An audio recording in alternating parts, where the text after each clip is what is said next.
խոսենք բանակում մահերի մասին, որը վերջին օրերին շատ է քննարկում եւ ֆլագները ուժ ձեզ են ուղղում, ասում են ձեր անգործության հետևանքը եւ առաջին հերթին դուք պետք է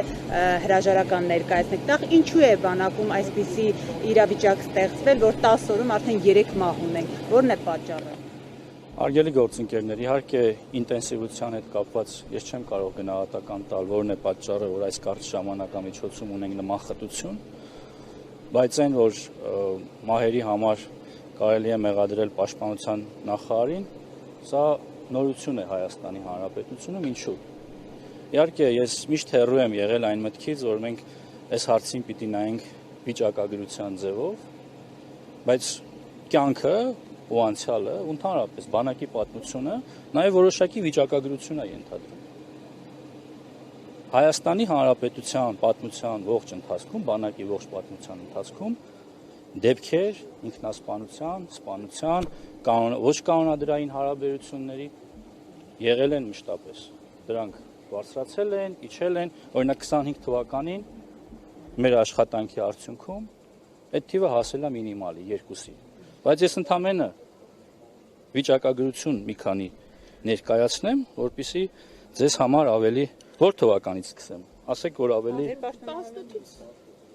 Եկեք 16-ից սկսեմ, 17-ից սկսեմ, հետ պատերազմյան որպես շրջան։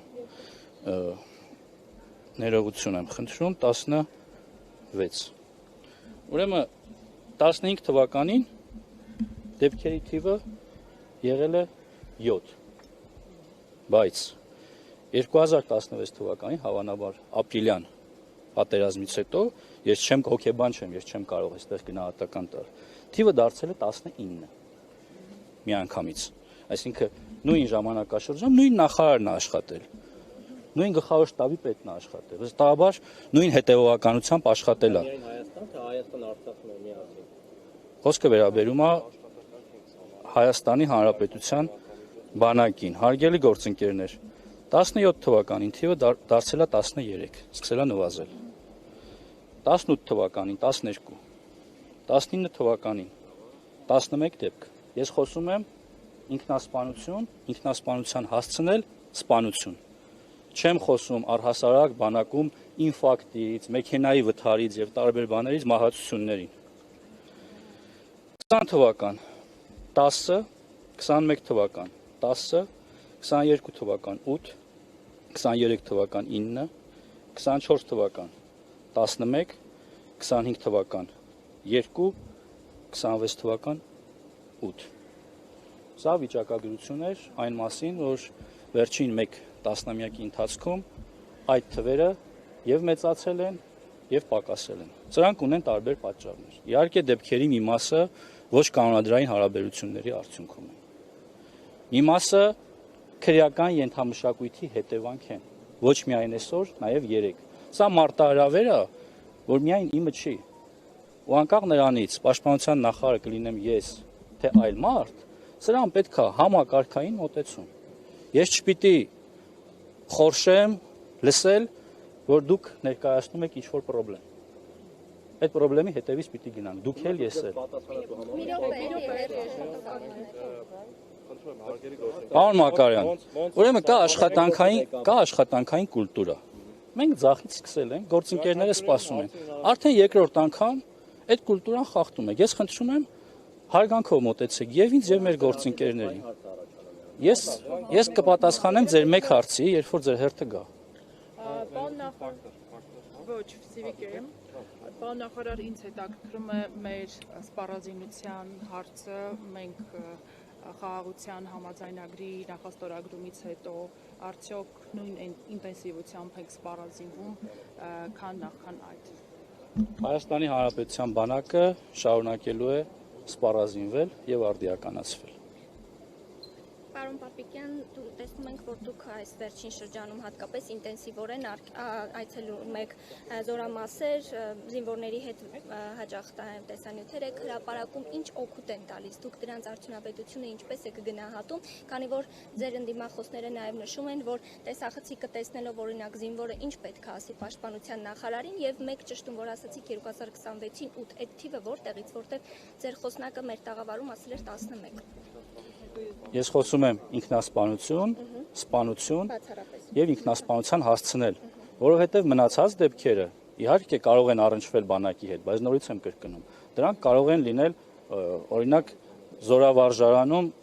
պայթյունի հետևանքով, կարող են լինել հիվանդության հետևանքով, կարող են լինել էլեկտրահարման հետևանքով, կարող են լինել ավտովթարի հետևանքով։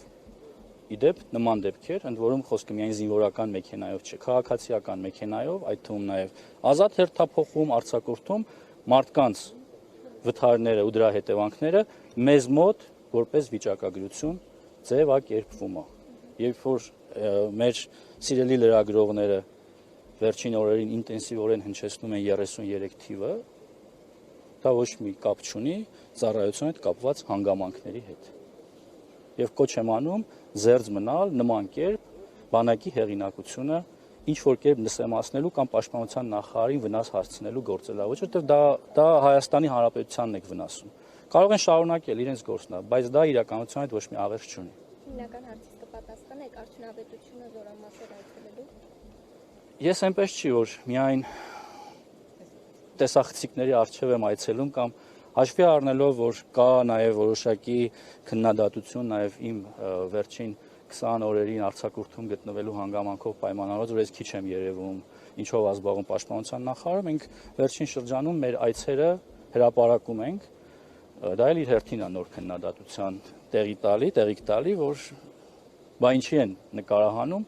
հարգելի գործընկերներ, կամ պիտի լուսաբանենք մեր աշխատանքը, կամ պիտի շարունակենք աշխատել փակ, բայց հարցեր պիտի չառաջանան։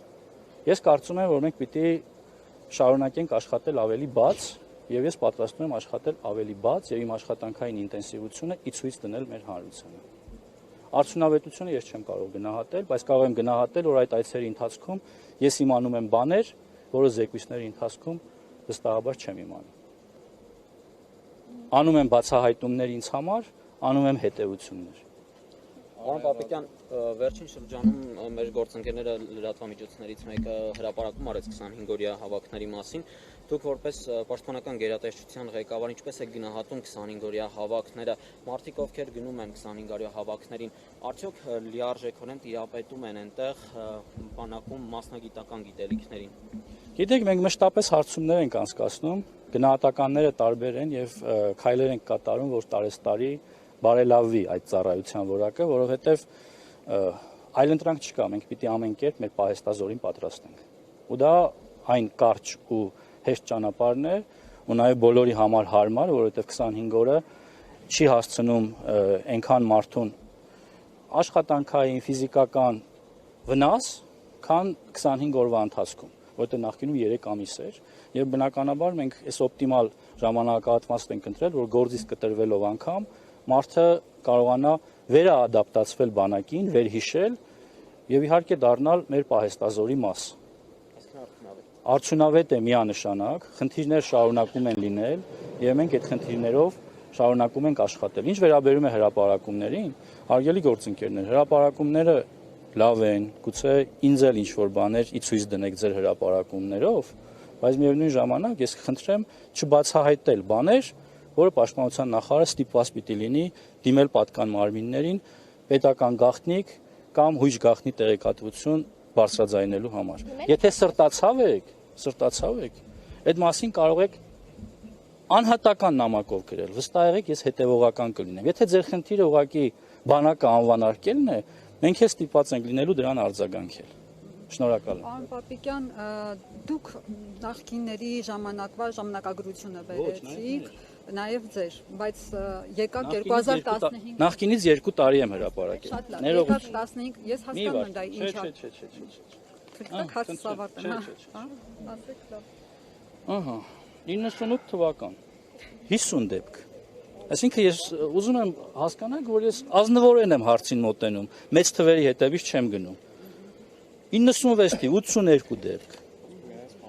Սպանություն, ինքնասպանություն եւ ինքնասպանության հասցնելու դեպքեր։ 99 թիվ, 28, 2000 թիվ, 21, 2001, 18, 2002, 24, 2003, 15, 2004, 16, 2005, 15, 2006, 13, 2007, 15, 2008, 11, 2009, 15, 2010, կրկին 21,